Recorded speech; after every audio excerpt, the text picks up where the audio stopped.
In my journey of putting on 25 kilos of lean muscle between the ages of 18 to 22, I was constantly pushing the boundaries of what weights I could lift so that I could snatch PBs every single session. This way you're guaranteeing you're maintaining progressive overload consistently. Of course, there's a limit of how much weight you can lift before your form starts to break down and then your risk of injury starts to go through the roof. And so there's a sweet spot that you've got to find where you're constantly pushing the boundaries but not risking injury any more than you need to. This meant that on a few occasions during this 4-year period, I fell on the wrong side of that limit and I had a few niggles and injuries. And the vast majority of these lower body injuries were in my lower back. Today I'm going to show you the warm-up I do for my entire posterior chain before any workout, whether that's upper body or lower body, followed by the specific work I do for my lower body to ensure my muscles and joints are completely warmed up before I jump into lifting heavy weights. This way I can jump into PRs week after week without worrying about getting injured. I'll go through each movement in detail in a second, but they also have 3 major purposes and I'm going to go through them now quickly. Number 1 is making sure the target joints are lubricated and warmed up, so you don't want them to be under any surprises when they start getting under a lot of heavy load. Point number 2 is you want the target muscles to be firing, and you want this for a twofold reason. So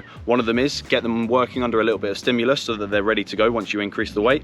If you get this mind muscle connection dialed in before you actually start the workout, you'll find you're actually much stronger in your working sets. And point number 3 is overall prehab and mobility. Doing these movements on a regular basis is fantastic prehab for muscle and joint strength when you're in more compromised positions. Right, let's jump into the warm-up. So this first move is a direct result of a sciatic nerve problem that I had when I was trying to squat too heavy when my form wouldn't allow it.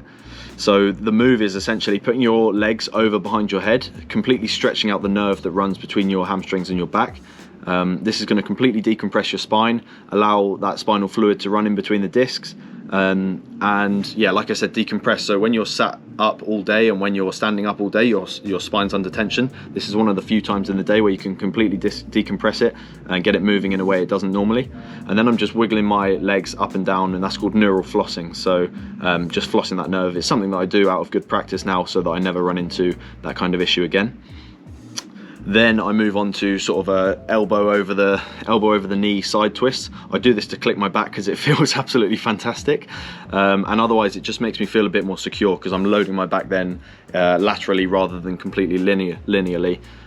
So it makes me feel nice and tight and secure going into the rest of the warm-up and going into the workout. Then what I'll do is I'll get on my hands and feet and do a few different yoga poses. So things like an upward dog and a downward dog. And I'm essentially here, the purpose of this is just moving my spine through a range of positions such that I'm breaking up those discs, allowing fluid to run in between, and just make sure it feels nice and strong and stable before I go into my workout. And then arms over each side, again just moving it through a slightly different lateral position rather than everything being linear.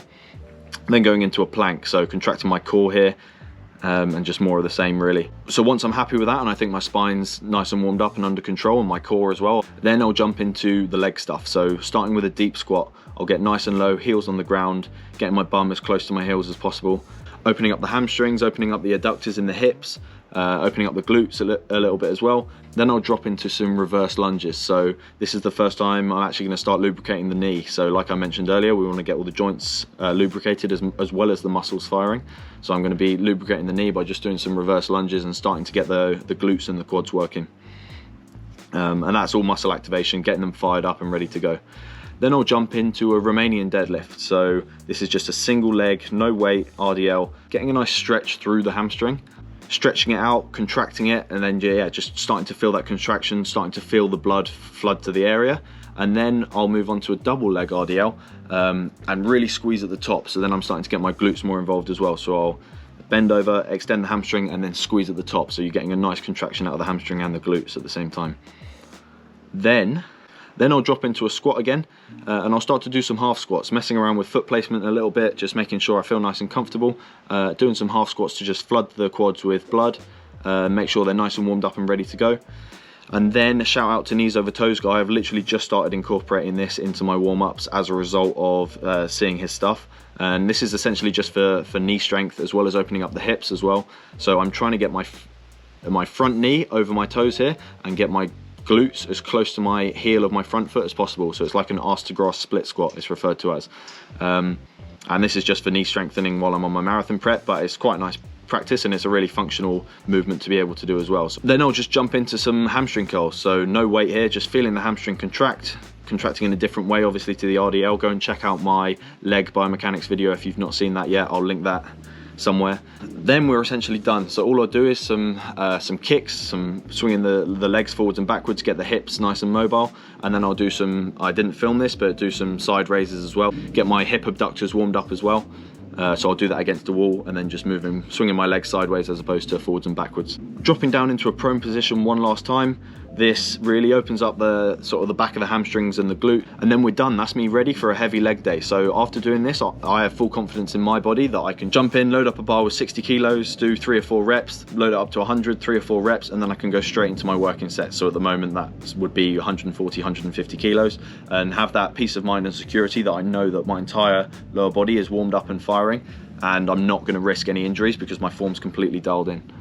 Now, a little obvious disclaimer, you've got to know yourself. I'm not saying that just doing this warm-up is going to stop you getting injured. There's so many factors that can go into getting injured. One being luck, others being your actual mind-muscle connection when you're doing this warm-up, how effective it is, and then the others are your form in the gym. So like I said, never pushing past the correct form.